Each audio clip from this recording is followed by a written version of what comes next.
Hello everybody. So we're going to have a look at a Salamandra folding knife. This is what I tried to buy from Hunters Knives and Swords, but after they messed me about I ended up buying it from the Bushcraft store.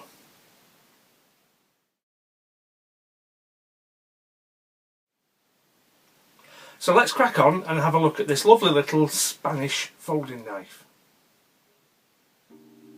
Okay, so this is how the knife comes. Nice matte black box with the logo and branding in silver. Made in Spain. On the end here, RIS Knives. I wondered if that was the manufacturer, but I believe that they are just a distributor. I tried to find out who does manufacture these knives, and I haven't nailed it down 100%, but all my inquiries keep coming back to this company, Cucceria Albacete.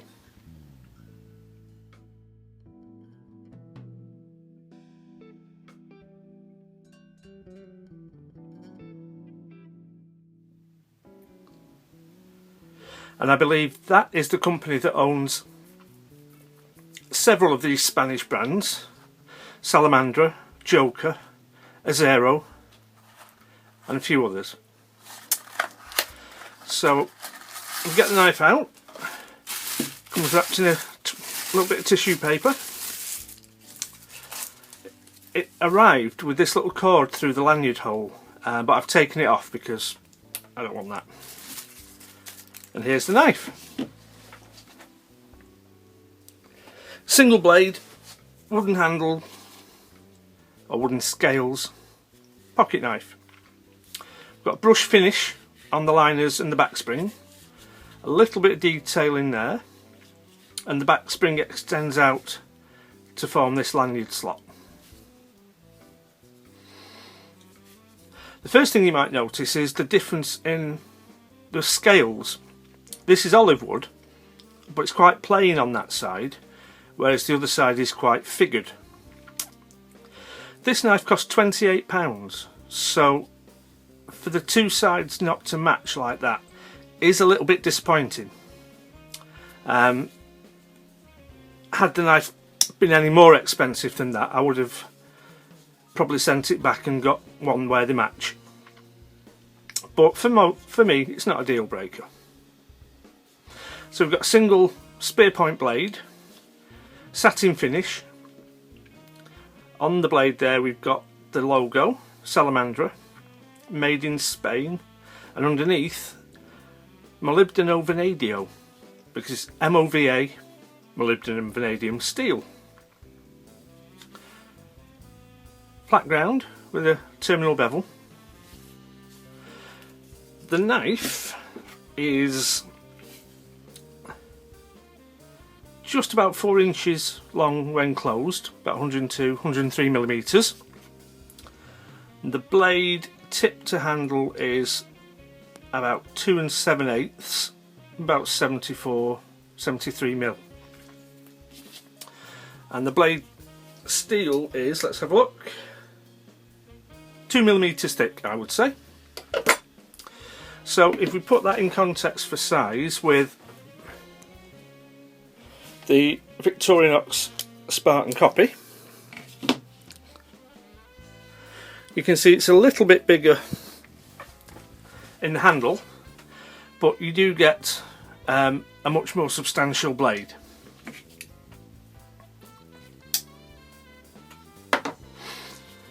We've got, on the detailing, there's one pin visible at the tail end, and we've got this quite nice decorative pivot which is plain on the other side.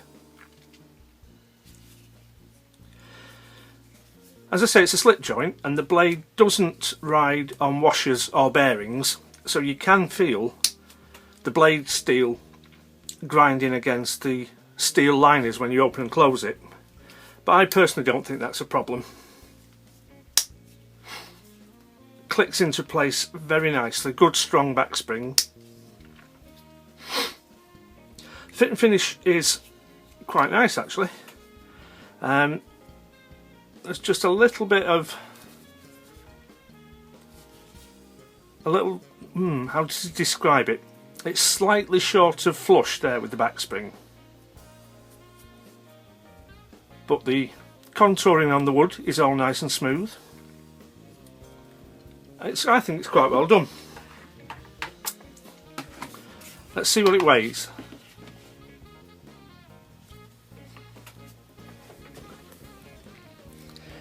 $53 and a bit grams.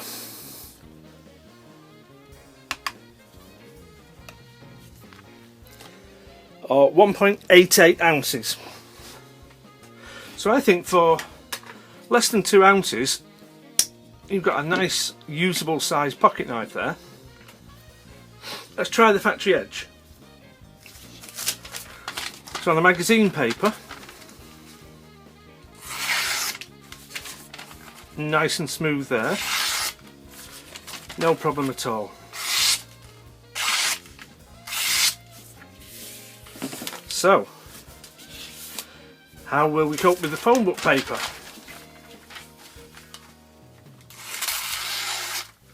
Not bad, but when you get onto the phone book paper you can tell there are a couple of places that aren't completely razor sharp, but obviously when we're cutting like that it's only going to be a couple of minutes on the strop so that we get that sharpness for the full length of the blade. So there we have it, made in Spain, Salamandra. Olive handles. These are available with different woods and also different coloured plastic handles. This pattern is also available under the Zero brand, and Dutch Knife Guy showed a nice little Zero recently, and I think if you buy this as an Zero knife it comes in the little presentation tin, but then you pay a little bit more for it. So there we have it, Salamandra. Nice and simple, I think quite elegant. Hope you found that interesting. We'll have a look at some stills, and thanks for watching.